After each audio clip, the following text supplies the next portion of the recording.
Breaking news Vijayawada నుంచి TDP తరపున 2 సార్లు ఎంపీగా గెలిచి గత ఎన్నికల్లో వైసీపీ నుంచి పోటీ చేసి ఓడిన కేశినేని నాని మరో పార్టీలో చేరబోతున్నారా? బెజవాడ పాలిటిక్స్ లో ఇప్పుడిదే హాట్ డిబేట్. విజయవాడ అంటే తనకు మమకారం, పిచ్చి అని, పదవిలో ఉన్నా లేకున్నా ప్రజలకు సేవ చేస్తానంటూ ఆయన చేసిన కామెంట్ చేశారు.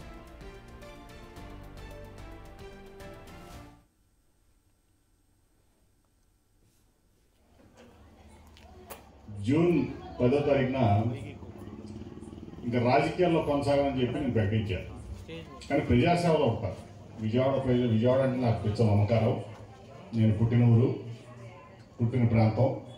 ఈ విజయవాడ పార్లమెంట్ నాకు 2 సార్లు ఎన్నుకొని వాళ్ళకి సేవ చేసే భాగ్యం నాకు కల్పించింది. ఖచ్చితంగా ప్రజాసేవలో ఉంటాను కానీ రాజకీయాల్లో ఉండని చెప్పి నేను అనౌన్స్ చేశాను. అందుకని నేను ఎక్కువ కార్యక్రమాలకు అటెండ్ అవ్వట్లేదు. ఎక్కడ కూడా స్టేజ్ మీద ఎక్కి మాట్లాడాలని కూడా నేను అనుకోను.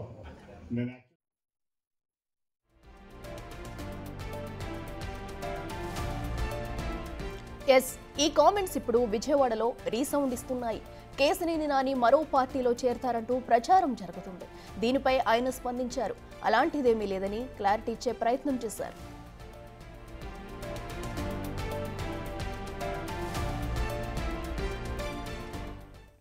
రేటుకి ఇదే అంశానికి సంబంధించి మరింత సమాచారం మా ప్రతినిధి శివ లైవ్లో అందిస్తారు. శివ, చెప్పండి. అటు కేశినేని నాని ఒక పార్టీలో చేరతారంటూ వచ్చిన వార్తలను కూడా ఆయన ఖండించి కూడా ఆయనతో ఒక క్లారిటీ ఇచ్చారు. దీన్ని ఎలా చూడాలంటారు? ప్రస్తుతం రాజకీయ పరిస్థితులు ఎలా ఉన్నాయి?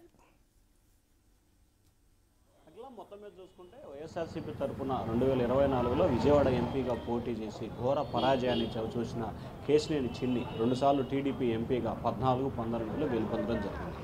అయితే ఆ తర్వాత జూన్ 10న అంటే ఎప్పుడైతే ఎన్నికల్లో ఓటమి చెందారో, ఓటమి చెందిన తర్వాత తాను శాశ్వతంగా రాజకీయాల నుంచి దూరంగా ఉండాలని నిర్ణయించుకున్నాను, రాజకీయాలకు దూరంగా ఉంటానని చెప్పి కూడా చెప్పడం జరిగింది.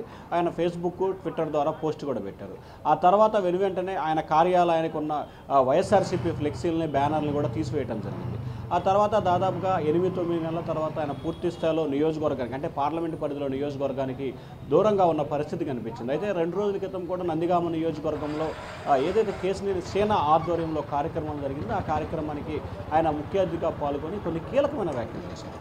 తాను భవిష్యత్తులో రాజకీయాల్లోకి రావాలని కోరుకోవట్లేదు. జూన్ 10న ఏదైతే ప్రకటన చేశానో ఆ ప్రకటనకు అనుగుణంగానే ఉంటాను. కానీ విజయవాడ ప్రజలకి, నా తోటి ప్రజలందరికీ సహాయ సహకారాలు అందిస్తాను, ప్రజాసేవ చేస్తాను. కానీ ప్రజాసేవ చేయాలంటే రాజకీయాల్లో ఉండాల్సిన పని లేదు, సామాన్యంగా చేయొచ్చు.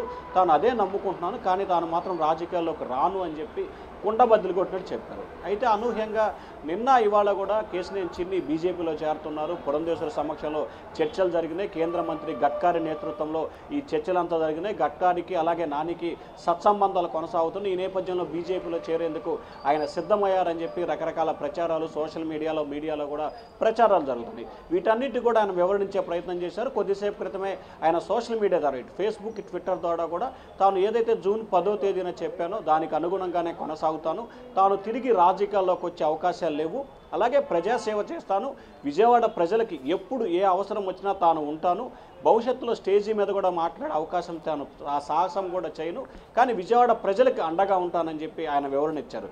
మరొక వైపు ఆయన కుమార్తె గతంలో విజయవాడ కార్పొరేషన్ ఫ్లోర్ లీడర్గా ఉన్న శ్వేత రాజకీయ భవిష్యత్తుకు సంబంధించి మాత్రమే ఆయన బీజేపీ నేతలతో సంప్రదింపులు జరిపినట్లు కూడా మరొక ప్రచారం జరుగుతూ ఉంది. రానున్న రోజుల్లో ఎందుకంటే 2029కి డీలిమిటేషన్ ఏపీ తెలంగాణ నియోజకవర్గాలు పెరిగే అవకాశం కనిపిస్తున్న నేపథ్యంలో ఆమె ఎన్టీఆర్ జిల్లాకు సంబంధించి ఒక నియోజకవర్గం నుంచి పోటీ చేయాలని చెప్పి కూడా ఆలోచన చేస్తున్నారు. దానిలో భాగంగానే గతంలో ఆమె బాబాయి అలాగే సోదరుడు చిన్ని నేతృత్వంలో కూడా టీడీపీ నేతలతో సంప్రదింపులు జరిపినట్లు అప్పుడు సోషల్ మీడియాలో కూడా ప్రచారం జరిగినాయి. సో తాజాగా బీజేపీతో ఇట్లా రకరకాల ప్రచారాలు జరుగుతున్న నేపథ్యం కనిపిస్తూ ఉంది. కేశినేని నాని అయితే మాత్రం తాను రాజకీయాల్లోకి రాను అని చెప్పి ఆయన కరాఖండిగా చెప్పారు. అయితే ఆయన కుమార్తె రాజకీయ భవిష్యత్తుపై మాత్రం ఆయన ఫోకస్ పెట్టినట్టు తెలుస్తూ ఉంది. మరి ఆయన కుమార్తె టీడీపీలో చేరతారా, బీజేపీలో చేరతారా అనే ఉత్కంఠ అయితే కొనసాగుతోంది. ఏది ఏమైనా సరే ఆయనకు సంబంధించి రాజకీయాల్లోకి రానని ప్రకటించిన నేపథ్యంలో ఖచ్చితంగా ఆయన కుటుంబ సభ్యుల రాజకీయ తిరిగి ప్రవేశానికి సంబంధించి మరొక నెల రోజుల్లోనే క్లారిటీ వచ్చే అవకాశాలు కనిపిస్తూ ఉన్నాయి. Akhila. Right Shiva, thank you.